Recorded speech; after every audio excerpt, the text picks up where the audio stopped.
What's going on, Show Nation? It's Movie with Movie Gaming TV, and in today's video we're going to be talking about quality of life fixes for MLB The Show 21. Make sure you hit that subscribe button. We are on the grind to 100k subscribers, so if you enjoy my content, if you enjoy MLB The Show 21 videos, make sure you hit that subscribe button so you don't miss out on anything. We're almost at 30k. Every subscription helps. I really want to get to 100k to get that YouTube plaque, so make sure you hit that subscription button. Make sure you drop a thumbs up on the video as well. I'd really appreciate that. So we're going to talk about quality of life fixes, and I'll give you an example. I've got a list typed out over here of some of the quality of life fixes that I would like to see in MLB The Show 21. This is just stuff I've come across from playing the game so much this past year. Just some small things that can make it a lot better, that should be somewhat easy to fix. Just stuff I've noticed through my own user experience going to the menus and playing games.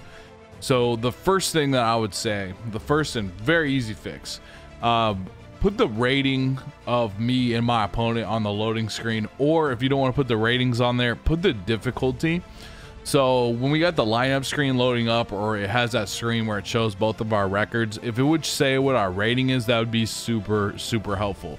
Why would that be so helpful? Because it's important to know the difficulty level that you're playing. So there's so many times that either I'm streaming or I'm in someone's stream, and someone's got to go in the Show Nation, look up the other person's account to see what their rating is for the season, to see if the game's on Legend, or to see if the game's on Hall of Fame, or to see if the game's on All-Star and Ranked Seasons. So just putting that number on the screen, on the loading screen, or on the part where it says the opponent's records, I think it would be better on the loading screen. And again, if you don't want to show the rating, you know, just go ahead and put it on there so you can show what the difficulty is. That would be very helpful.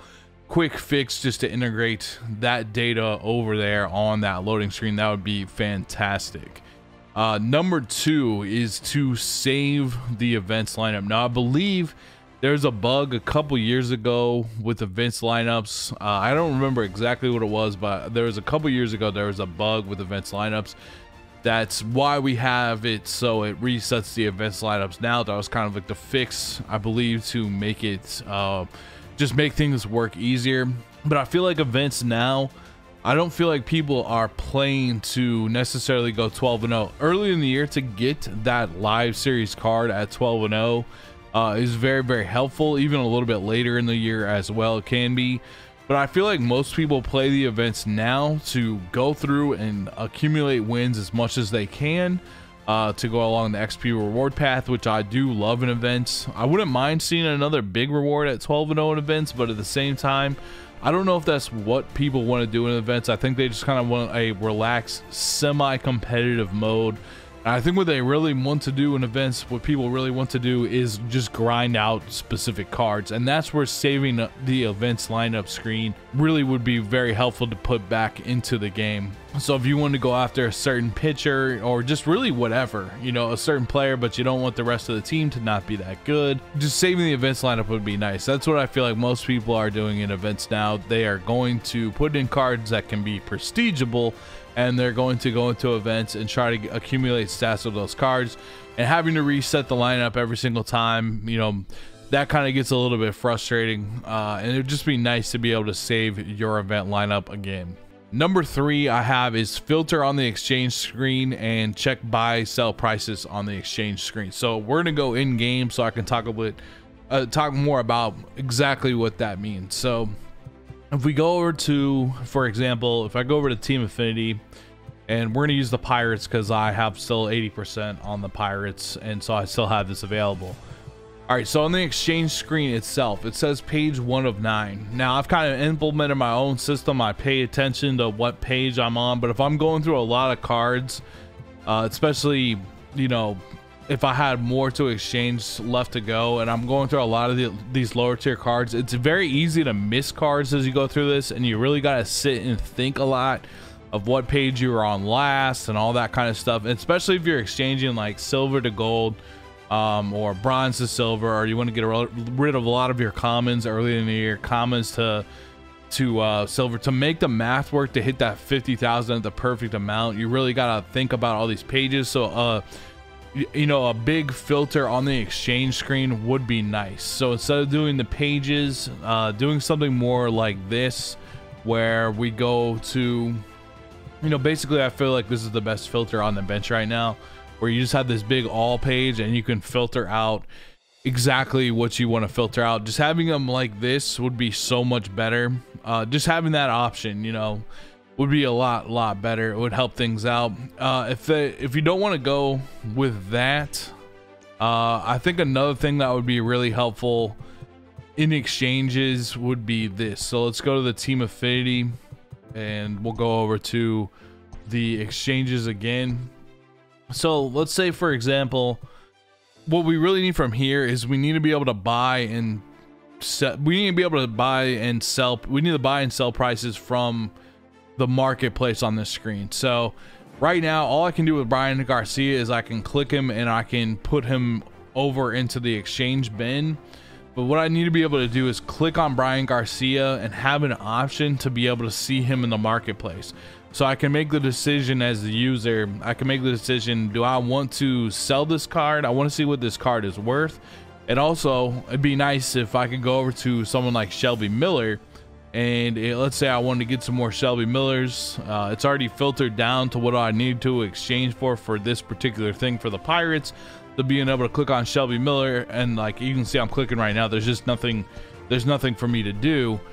Being able to click on Shelby Miller right here and go to the marketplace to buy more Shelby Millers to exchange them would be another quick thing that would be super helpful. If we're going to keep the page system, that just would be great. Even if we weren't going to keep the page system and we just had that filter system, and you know, it would still be really nice to have that. And that kind of leads us into our next thing here with the inventory. We need a global filter system for card management. We've had for a long time like all the individual teams, and that's fine to keep the individual teams, but it would be nice if there was a toggle, kind of like where it says free agents or giants, that just said overall. That again buzzed in all of the cards that I have in my deck from this screen. So if we can move that screen into the inventory, that would be very helpful as well.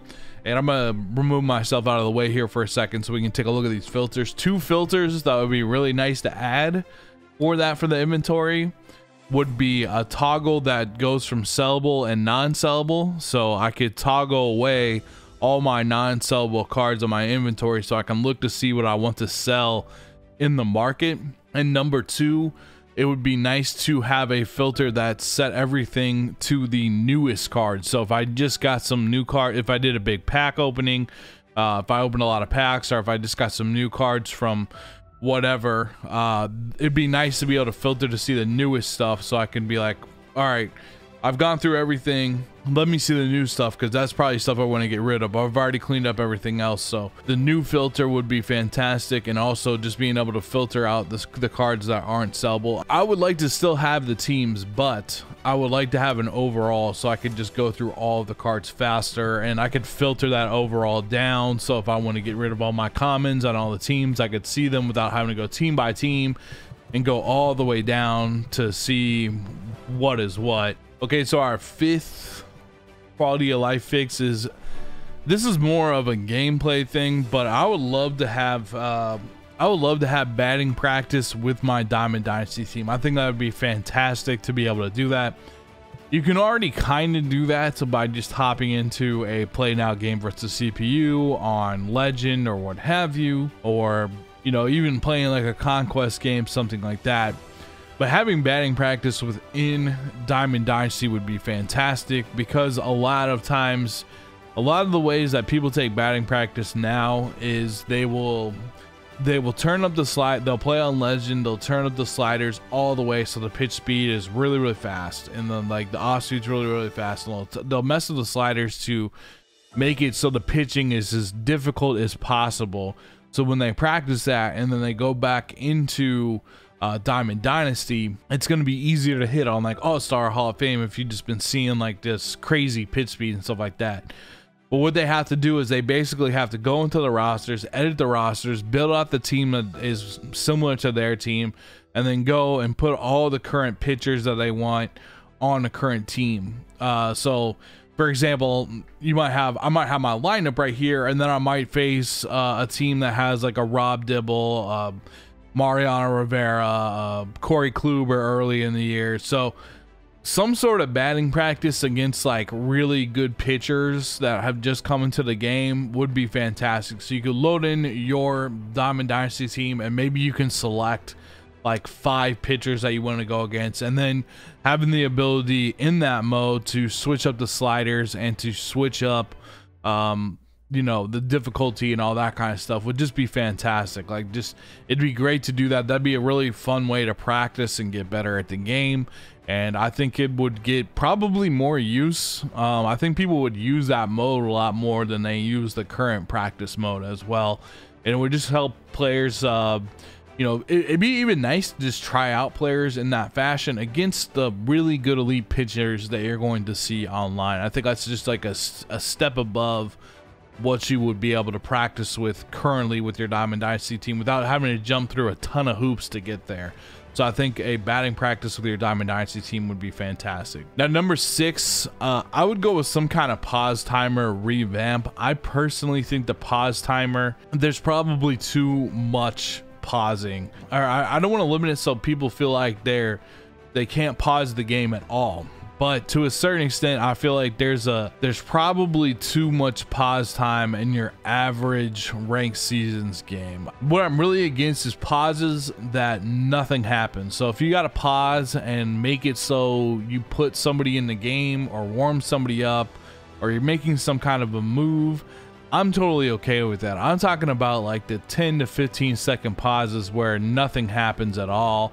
I'd rather it be like, maybe you get like 8 pauses or something like that, or maybe let's say 9 pauses. You got 1 pause per inning, and most people aren't going to use 1 pause per inning, and maybe they last for like 15 seconds, and if they go past the 15 seconds, you start to lose pauses. And I just think that would be better, just because I think that'd be better for all the users, so they don't have to spend a lot of the game in the pause menu. Most games usually take about a full 9-inning game usually takes about 40 to 45 minutes, but if there's a lot of extra pause time, it can drag the game out to being like an hour, and that 45 minutes to an hour is actually a big difference, especially if there's just a bunch of time spent in the pause menu. So I don't really have like the greatest fix for that one as far as like exactly what the number should be. Maybe somebody in the comment section of this video at Sony San Diego Studios, if you're watching it, maybe go through some of the comments, see what people are saying. But if you have a good fix for that, I think I would go with, just off the top of my head, I would go with probably like 9 pauses, 15 seconds of pause. If you go past 15 seconds, you can still save paused, but you're gonna lose consecutive pauses. So it will go, let's say I pause, I have my 9 pauses, I don't return back to the game within 15 seconds, I go down to 8, then 7, and like that's how that timer works. I think that'd probably be a better way to do that. Number 7, I have what I'm going to call the R2 fix. Now, there's a way in this game, and I might even hop into a game to explain how this works. So I'm going to go ahead and hop into a game versus the CPU so I can talk about how this works, because there are people that know how to somewhat abuse it, and there are people that are oblivious to it, that are doing it, and they have no idea that they're doing it. And basically we're on the honor system to have people not doing it all the time. So let's talk a little bit about that and just an easy fix to fixing this. So in the game, when you're playing versus an opponent, at any time, let's say I throw my pitch, at any time, and you can do this when you're hitting, you can bring up the previous pitches menu so you can see what pitch they threw you and where. So what do people do with the R2? Now, I told you there's 2 different categories of people. There are people that know that they can abuse the game with that, and then there are also people that don't know and they just want to see what the previous pitch was. I don't want them to take that part of it out. I don't want them to take out not being able to see where the previous pitch is. That's fine. But when I'm pitching, and let's say I like to pitch kind of fast, I like to move kind of fast. So I'm throwing my pitch, and what happens is if I go here and I start to let go of the left stick and I start to pull down on the right stick, and let's say they are still holding R2 to look at the previous pitch information, what it does is it shoots the ball back to the middle of the thing. You have to maintain on the left stick your thumb to keep it in this spot while you press down on the right stick, otherwise it's going to move. And also you can't even start on the right stick if they are still holding R2. So what I feel like is, you know, people do gain information from it, but what happens a lot is people just hold it down the entire length of the time to grieve, to make it to either try to get you to glitch it back into the middle, like you're just pitching normally, you let go of the left stick, you start pulling down on the right stick, it goes back to the middle. They know they've hit R2, so they know that it's going to either be in the middle. They just can basically look middle, and if it's anywhere outside of the middle, they can just let it go. The only thing you can really do, like I said, as a pitcher is either hold the left stick in place for every single pitch, or let's say it gets back to the middle, you realize it gets back to the middle, and now you're gonna bounce it like off to the side or something like that, so it stays out of the middle. So I want people to be able to get that information from the pitch, but the fact that what happens is people get upset, they know you can't throw, and so they start to delay the game. They'll just hold R2 for as long as possible, every single pitch. They'll use it to make the pitch go back to the middle. So what I would suggest is you could still hit R2 to see what it is, but I think you should put the power in the pitcher's hand, so when the pitcher's motion should override having that information on the screen every single time. That would cut down on all the grieving, that would cut down on abusing it, and I think you would still have enough information to see what you needed to see on the previous pitches, as it is anyway. And you know, if it's an 0-0 count, I've thrown one pitch for a fastball, you don't need to hold R2 for 7 seconds to see it was a fastball in that spot. I know there's going to be some, you know, sometimes the hitter wants to slow people down a little bit, but if you're in the box, you're kind of in the box. And overall, my philosophy is I really think games should be played faster and not slower on an individual basis. I don't think it's good. It's not a good user experience for me personally when games just drag on out forever. I think there should be more I think it's better. I think it's just better for the game overall if games are played fast. I think it's a lot more fun. Let's grip it and rip it. Let's throw the ball. Let's hit. Let's do our thing. Let's not make it into something where somebody has the ability to hold R2 every single pitch, and you know, as the opponent, you know they're doing it just because they're frustrated, just to waste the other person's time.